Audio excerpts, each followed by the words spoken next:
Hi guys, it's me Bricks and welcome to my channel. So for today's video is pag-uusapan natin kung ano-ano yung mga steps sa pag-register at pag-transfer of ownership ng mga sasakyan o motorsiklo na nabili natin second hand. So ayun nga guys, no, simula nung nilabas ng Land Transportation Office yung kanilang administrative order regarding sa transfer of ownership is nagpa-transfer ako ng ownership dali-dali ng aking motor dahil yun nga magkakaroon tayo ng 20,000 pesos penalty kapag hindi natin na-transfer sa pangalan natin yung ating nabiling motorsiklo second hand on the time frame na binigay nila. Same din doon sa seller, kapag hindi niya na-report yung kaniyang motorsiklo na binenta niya is magkakaroon din siya ng 20,000 pesos penalty. So kaya as of now, na habang suspended pa yung administrative order, is gawin nyo na.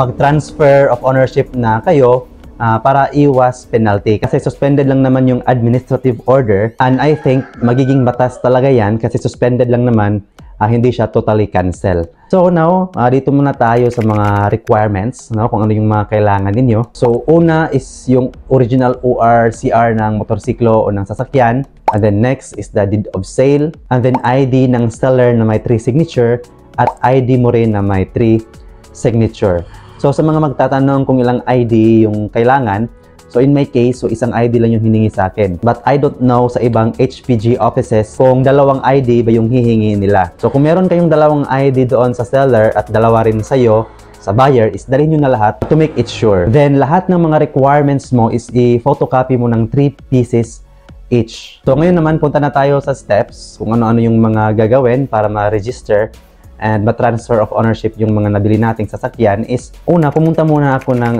smoke testing center. So, nagpa-smoke test muna ako and then stencil. So, sa smoke test is may binayaran akong 400 plus, I think. And then 100 pesos naman sa stencil. And then after that, pumunta ako ng Cebuana Lowellier para doon ako kumuha ng insurance kasi mas mura sa Cebuana Lowellier. So, doon na rin kayo kumuha guys kasi 300 pesos lang sa Cebuana Lowellier yung ating mga insurance. And then, dapat nakapangalan na sa'yo yung insurance kasi itatransfer na sa'yo yung pangalan ng iyong motorcycle o ng iyong sasakyan. So, next step na ginawa ko is pumunta na ako ng HPG office. Doon, binigay ko sa kanila yung 3 copies, photocopies ng ating mga requirements and then yung original files ng ating mga requirements. So, titignan nila yung original documents ng ating mga requirements and then kukunin nila yung 3 pieces each na photocopy ng mga requirements natin. And then, mag-fill out ka doon ng forms for the clearance. And then, may binayaran akong 1,250 pesos sa HPG office. Pero kung gusto ninyong makatipid and okay lang sa inyong pumila, is pwede kayong magbayad doon sa land bank, no? So, maybe 600 to 900 pesos lang yung babayaran niyo doon. But in my case, doon na ako nagbayad sa HPG ng 1,250 pesos para less hassle na rin para sa akin.